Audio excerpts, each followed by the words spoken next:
Imagina mirar por un microscopio una gota de agua completamente quieta y observar dentro miles de diminutas partículas que no paran de bailar y zigzaguear, como si tuvieran vida propia.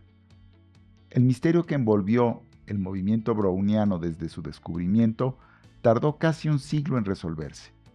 Hoy viajaremos desde los laboratorios del siglo XIX hasta el año milagroso de la física en pleno inicio del siglo XX para entender el fenómeno con el que además se demostró de una vez por todas que los átomos realmente existen. En el pasado los descubrimientos científicos tardaron décadas en ser aprovechados. Robert Brown descubrió este fenómeno en 1828, Albert Einstein lo formalizó en 1906 y hoy, en pleno auge de la inteligencia artificial, seguimos explotando sus aplicaciones.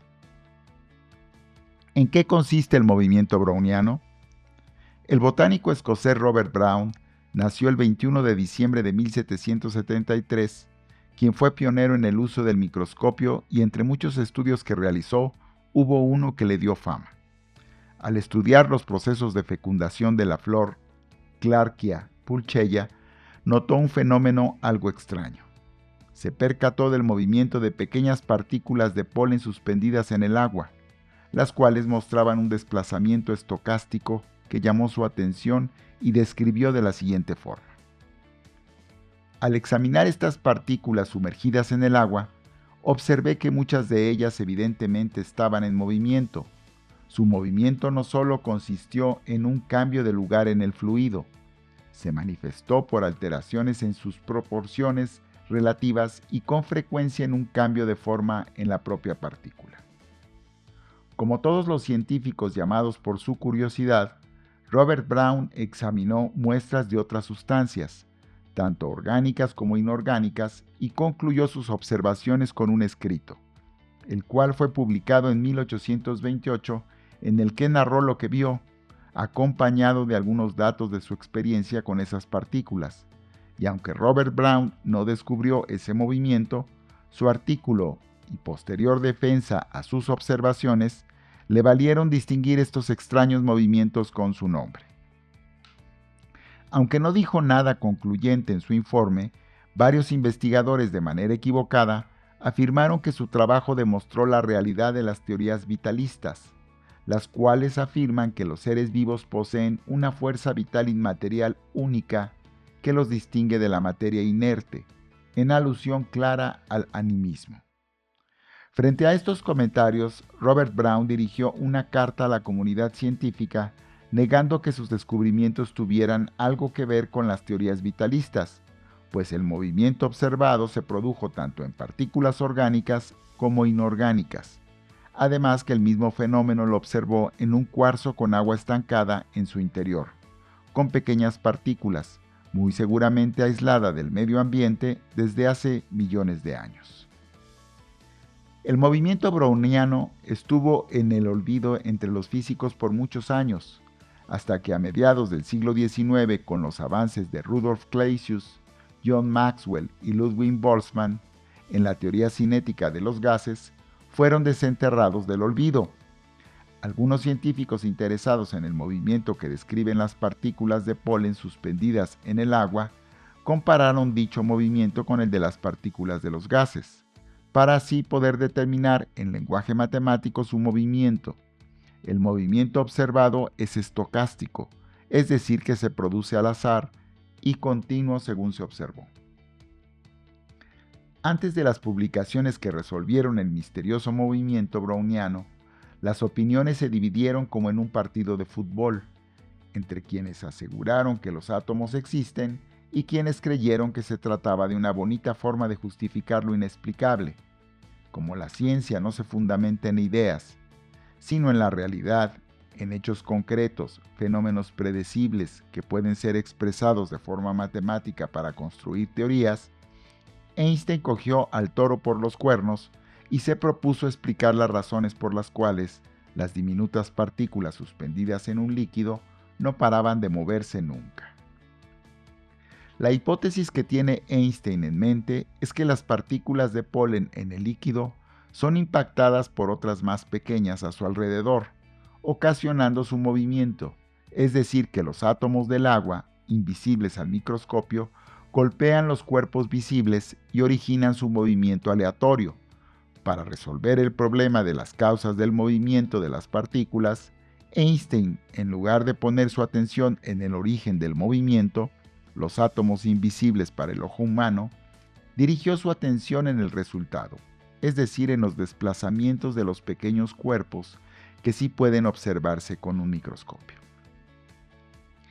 Además de lo sorprendente que puede parecernos la investigación realizada por Einstein sobre lo que en su momento era invisible para los ojos humanos y que parecía un descubrimiento insignificante, quisiera destacar que sus estudios han tenido en la actualidad importantes aplicaciones, lo que demuestra una vez más que las investigaciones científicas, aunque sus avances no sean claros para los contemporáneos, el día de mañana pueden iluminar el camino de otros científicos para producir tecnología de punta.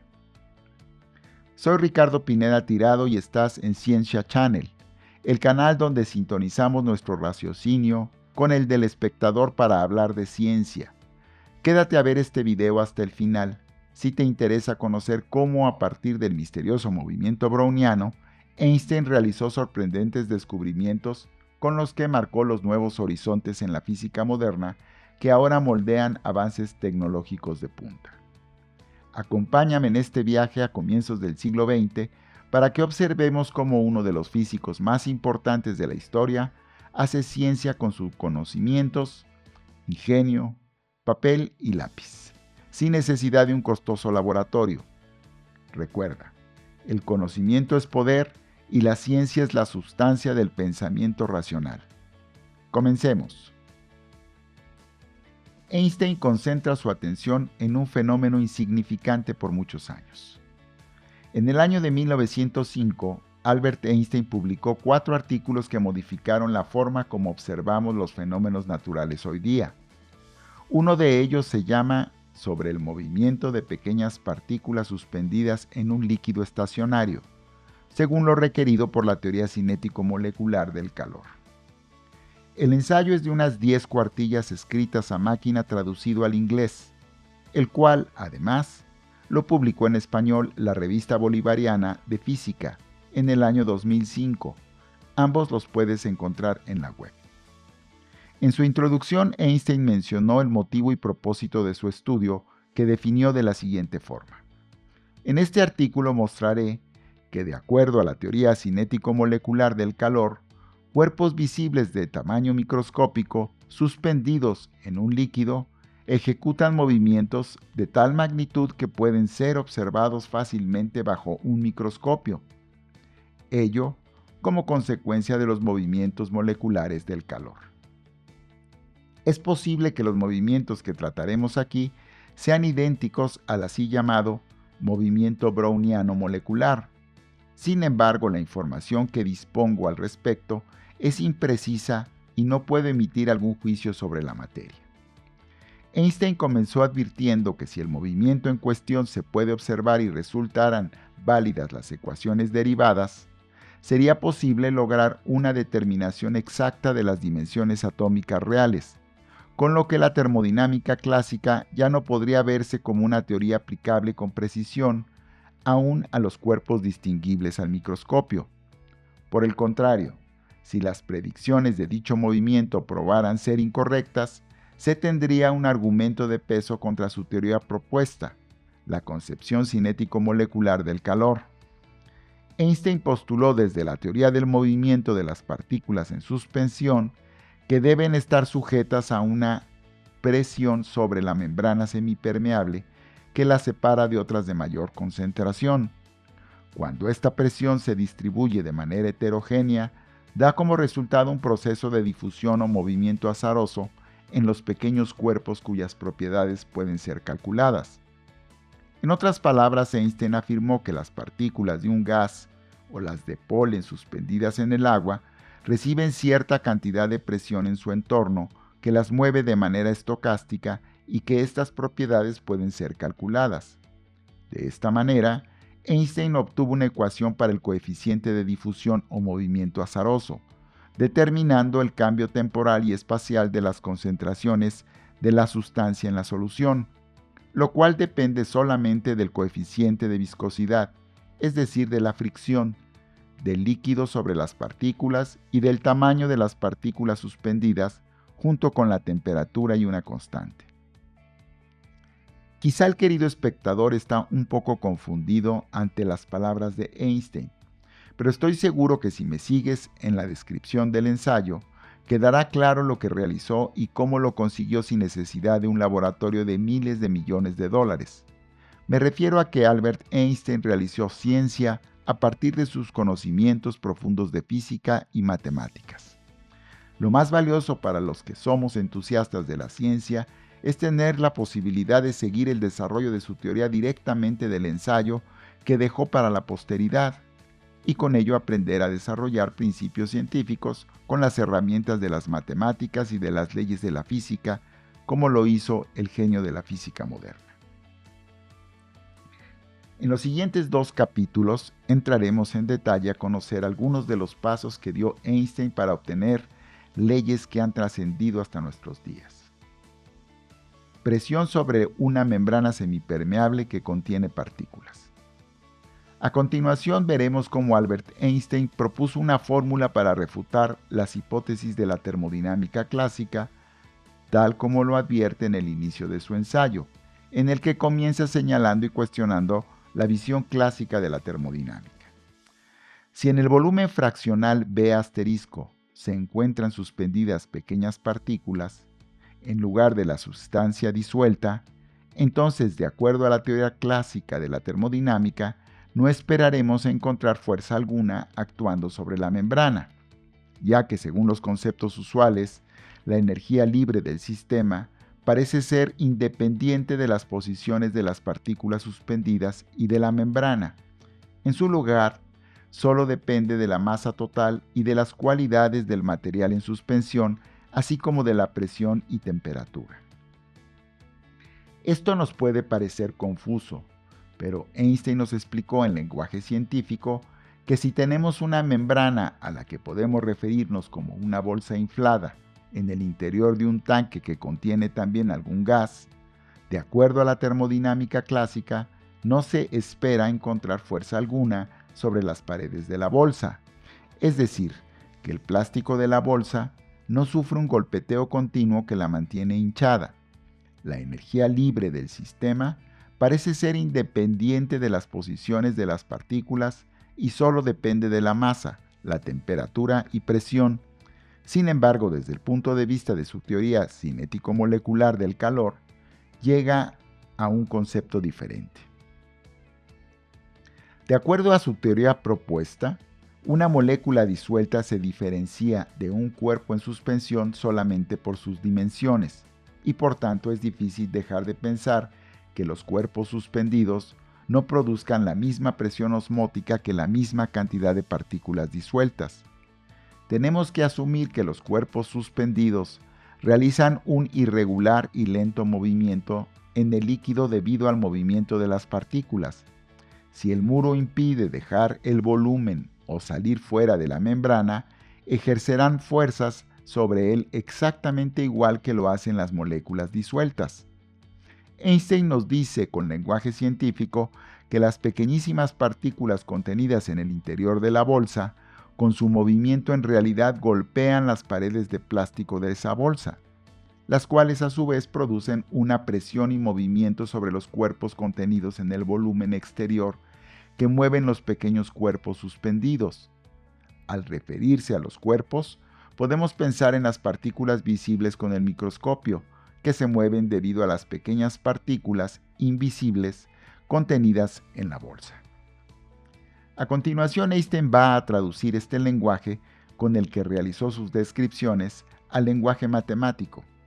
Imagina, querido espectador, cómo se puede observar en la pantalla que usted estudia el contenido dentro de un volumen al que llamaremos B asterisco, formado por una membrana porosa. Esta membrana está dentro de otro líquido de volumen mayor y que definimos con la letra B.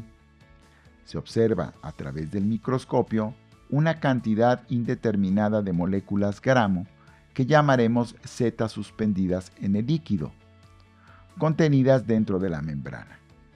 El líquido que está fuera de la membrana B puede traspasar la membrana hacia el interior, pero el líquido en su interior B asterisco y las moléculas Z no pueden traspasar la membrana hacia B, lo cual produce un continuo choque de las partículas sobre la membrana. Al estar contenidas las moléculas en el interior de esa membrana, están en continuo movimiento, lo que provoca una presión sobre la membrana, conocida como presión osmótica y definida con la letra P en adelante.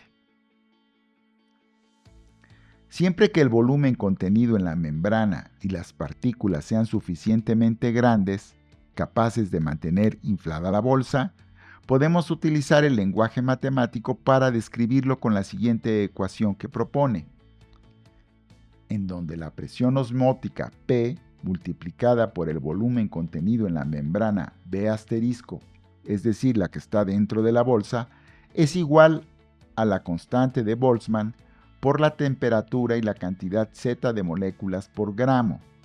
Esta ecuación le servirá a Einstein para que con un poco de conocimientos de álgebra obtenga el valor de la presión. Por tanto, despeja P, la presión osmótica, y pasa dividiendo al otro lado de la igualdad el volumen contenido B asterisco como se muestra en la pantalla. Como en su hipótesis postula que la presión osmótica P se debe a partículas en movimiento, multiplica el resultado de la fórmula anterior por las partículas suspendidas N entre las moléculas N gramo, introduciendo una nueva variable en la ecuación y que previamente no se había considerado como se muestra en la pantalla. A partir de esta nueva fórmula con la que se calcula la presión osmótica de un volumen en el que están suspendidas partículas, Einstein postula que el volumen B es igual a los cuerpos suspendidos N entre el volumen confinado en la membrana B asterisco con la siguiente fórmula. Luego despeja el número de cuerpos suspendidos con álgebra elemental y queda la ecuación como se muestra en la pantalla. Ahora Einstein hace algo muy ingenioso. Toma la ecuación a la que agregó las partículas suspendidas y las moléculas gramo y sustituye N como se obtuvo más arriba, tal como lo observas en la pantalla. Postula entonces que la fórmula de la presión osmótica es igual a la constante de la termodinámica R por la temperatura T entre el número de moléculas gramo N por el volumen B, como se observa en la expresión que observas en pantalla. En la siguiente página del ensayo, Einstein se aplicó a demostrar matemáticamente con éxito la fórmula obtenida de la presión osmótica, desde el punto de vista de la teoría cinético-molecular del calor, con lo cual refutó, como lo advirtió al comienzo del ensayo, las hipótesis de la termodinámica clásica, cálculos que no reproducimos en este audiovisual, pero que puedes seguir en el ensayo. Ahora entraremos de forma breve a la derivación de la fórmula matemática que descubrió Einstein y que permitió calcular con precisión el número de Avogadro y demostrar la existencia de los átomos y moléculas. Teoría del movimiento estocástico de las partículas suspendidas. Einstein postuló que existe un conjunto de partículas suspendidas distribuidas de manera irregular en un líquido. Sobre cada partícula actúa una fuerza K que depende de la posición que tenga y supuso que dicha fuerza se ejerce en todo lugar en el eje X de las coordenadas, es decir, que solo calculó en un plano. La propagación o difusión D, es decir, el origen del movimiento de las partículas, es una medida de la rapidez con la que las partículas suspendidas en un líquido se dispersan debido al movimiento molecular aleatorio. Para realizar este cálculo, Einstein propuso la siguiente ecuación. La constante de proporcionalidad que cuantifica la velocidad de dispersión de partículas en un medio D es igual a la constante universal R por la temperatura absoluta T entre el número de partículas gramo N por 1 entre el coeficiente de viscosidad o fricción del líquido K y multiplicada por el tamaño de las partículas suspendidas P determinadas por su radio. Einstein determinó el desplazamiento como lambda x en dirección del eje X, que experimenta en promedio una partícula como la raíz cuadrada de la media aritmética de los cuadrados de los desplazamientos a lo largo del eje X, de una partícula definida con la siguiente ecuación, en donde lambda x es igual a la raíz cuadrada de 2 multiplicada por la difusión d y por el tiempo t. Con esta ecuación propone un nuevo método para determinar el tamaño real del átomo. Lo que realiza Einstein a continuación es sorprendente, pues a partir de la fórmula descrita previamente y la fórmula de la difusión d, obtenida más arriba, calculó el número de moléculas. Toma la ecuación en la que lambda x es igual a la raíz cuadrada de 2 por el coeficiente de difusión d por el tiempo obtenida previamente. Sustituye en esta ecuación la igualdad del valor d con el resultado de la ecuación determinada para calcular el coeficiente de difusión o velocidad promedio de las partículas propuestas antes, en donde lambda x representa el desplazamiento que es igual a la raíz cuadrada del doble de la constante r por la temperatura T entre el número de moléculas gramo n, multiplicado por 1 entre el coeficiente de viscosidad K y el radio de la partícula P, multiplicado por el tiempo T. Enseguida, eleva el cuadrado en ambos lados de la ecuación para quitar la raíz cuadrada con una operación simple de álgebra y despeja n para obtener una nueva ecuación con la cual se pueden calcular el número de moléculas de una manera elegante, en donde n gramos mol o moléculas gramo es igual al tiempo t entre lambda cuadrada equivalente al desplazamiento en x al cuadrado por la constante multiplicada por la temperatura T y dividida por 3 veces pi, que simplificó con el número 2 de la ecuación, multiplicada por la viscosidad K y el radio P de la partícula. Einstein terminó su ensayo con el siguiente encargo a la comunidad de científicos: espero que algún investigador pueda pronto tener éxito en resolver el problema propuesto en este trabajo, ya que es muy importante en conexión con la teoría del calor. Su llamado no quedó en el vacío, y un físico francés llamado por la curiosidad siguió el guión expuesto por el gran físico teórico, trabajo que fue considerado por el Comité del Premio Nobel para galardonarlo. Jean-Baptiste Perrin sigue el guión y confirma expresamente la teoría de Einstein. Los descubrimientos de Einstein sobre el movimiento browniano tuvieron repercusiones en una gran variedad de áreas. Su impacto central fue la aceptación del atomismo a principios del siglo XX, es decir, de la existencia de partículas atómicas y la posibilidad de calcular de manera precisa el número de Avogadro. Antes de la irrupción de Einstein en el mundo de la ciencia, el número de Avogadro al que se refiere en su ensayo como moléculas gramo era solo un concepto teórico en la química. Nadie sabía su valor en forma confiable porque nadie podría ver los átomos y su utilidad era dudosa. Como físico teórico, los descubrimientos de Einstein dieron el guión al físico francés Jean Perrin para que a partir de las mediciones en el laboratorio de las variables determinadas en el ensayo, pudiera calcular el número de Avogadro. Perrin se sentó frente a un microscopio con reloj en mano y midió los movimientos estocásticos de las partículas de resina llamada gutta-gamba y calculó por primera vez el número de Avogadro de forma exacta. Gracias a esto, Perrin ganó el Premio Nobel de Física en 1926 al calcular el valor preciso de n, equivalente a 6.02214 por 10 a la 23 moléculas por mol. La ciencia dio otro paso gigante: conocer el peso de un solo átomo. En 1909, Einstein agradeció a Perrin este descubrimiento y escribió: «Yo pensé que era imposible investigar el movimiento browniano con tanta precisión. Es una fortuna que de este material tú lo hayas logrado». Ahora veamos con más detalle lo que es el número de Avogadro calculado por el físico Perrin de manera experimental con gran exactitud. ¿Qué son las unidades mol y la constante de Avogadro? En el desarrollo de la ciencia es de vital importancia el número de Avogadro. No podemos terminar este video sin incluir un pequeño apartado que te recordará lo que son las unidades mol y la constante de Avogadro. Para tener una idea clara del tamaño de las magnitudes usadas a escala atómica, existe la referencia en unidades mol. Si la masa es la cantidad de materia expresada en unidades de kilogramo, el mol es la cantidad de sustancia con la cual podemos tener una referencia más clara en el mundo macro de lo referido a nivel atómico.